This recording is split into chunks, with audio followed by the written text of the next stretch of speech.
And the last characteristic is assessment, and assessment that's integrated with the task. So if, for instance, you had an examination at the end of your course, that would not so much be integrated. It would be more difficult to integrate that, whereas authentic assessment would assess whatever it is the students do, whatever task they do.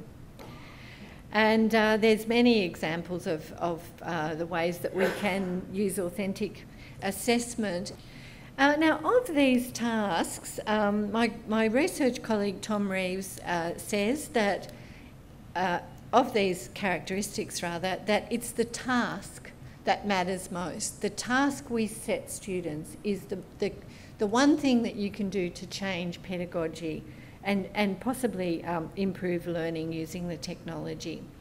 Now, we did a major research project where we set out to find examples. This is the web page that came from our project, but we set out to find examples of courses or units that used authentic task as a framework for the completion of an entire semester unit.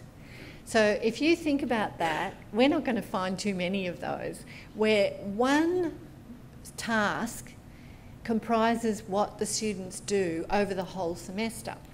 Well, these are some of the characteristics that we were looking for in the tasks, some of which are similar to the ones in the authentic learning environment. To have real-world relevance, be ill-defined, not badly defined, just that the students have to make the choices about how they're going to do it. It's not set out in a step-by-step way.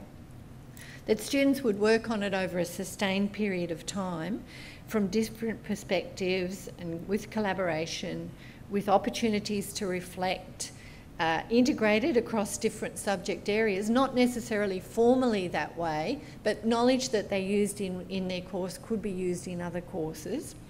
Seamlessly integrated with assessment, polished products, and different solutions. So there would be no one way to get to Mars, for instance, because of the complexity of it, but there would be different ways to do that. But of course we didn't find that many, but we did find some, and I'm going to show some of those to you in a moment. But I think it's also useful to think, when you're thinking about authentic tasks, what are not authentic tasks? Sometimes people will try things that have a semblance of authenticity, but we would say in this pedagogical approach that we're taking, they're not that. They're just maybe stories or examples. And I'll give you some examples of these sorts of things. Now, clearly, this is a very meaningful problem to a mathematician, but you would never give this to a learner, because all it would be that the learner would have to say, well, what is F? And then match that up. It's a very, very complex and decontextualised problem. It doesn't mean that it's not an authentic problem to someone, but you wouldn't use something like this. This is another one. This would have a lot of implications if you're doing, for instance, computer programming. There are 25 people in a room. How many handshakes would there be if everyone shook hands with every other person? This is a kind of a word problem. It has some, it's got people in it. There are people shaking hands. But why would you ever want to know the answer to this question?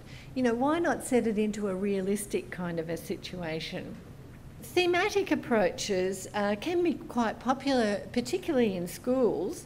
For instance, the example I've given here is the Four Seasons, which you could look at from, many, many perspectives, from science, from music, the Vivaldi piece of the Four Seasons, poetry, writing poems about the Four Seasons changing, from mathematical and geographical perspective.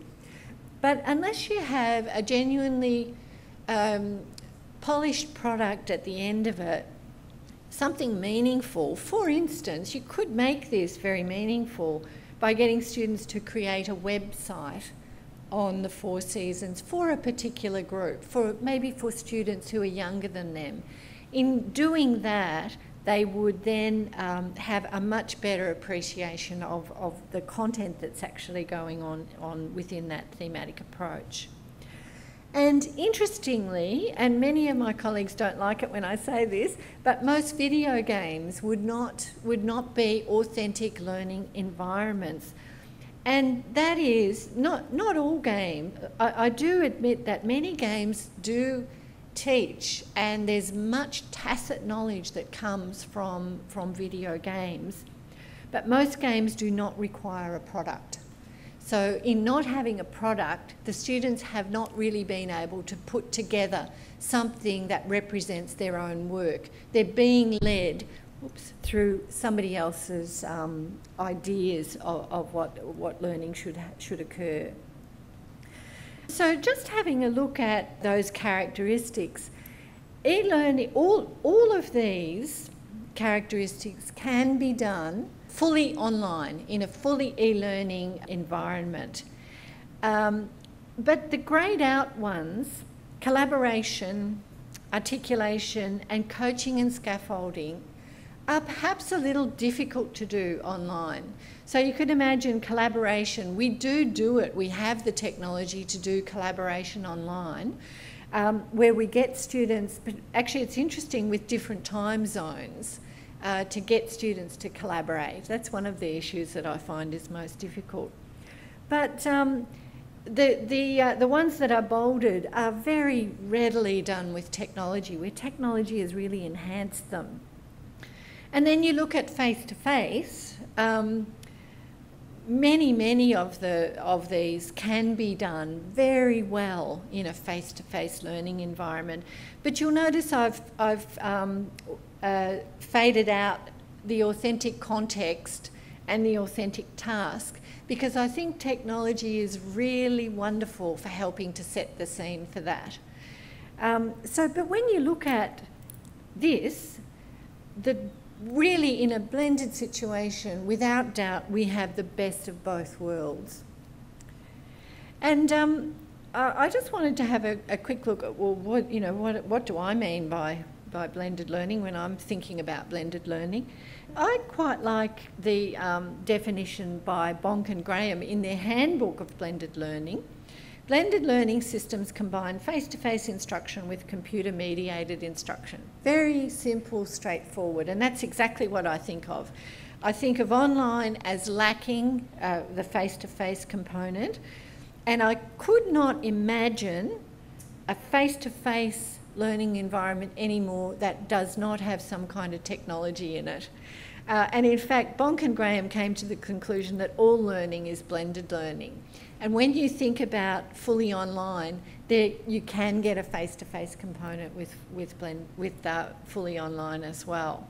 But when I think of it, I'm thinking it's a subject or a course that's run on campus. You see your students as you're working with them, but you do have a website or you have other technology-mediated things happening. And what I want to show you now is 5 examples of, or maybe 4, I'll see how I'm going, of truly blended, according to that characteristic, authentic learning environments. And these are ones that were done with a face-to-face component on campus, but with a wonderful web environment that had many resources and tools for communication. Now, this one here was done by colleagues at Edith Cowan University, and it's one that's I think it was a postgraduate research methods course, where it used to be taught where students were, the subject was divided up into 2 halves. The first half they did qualitative methods and the second half they did quantitative.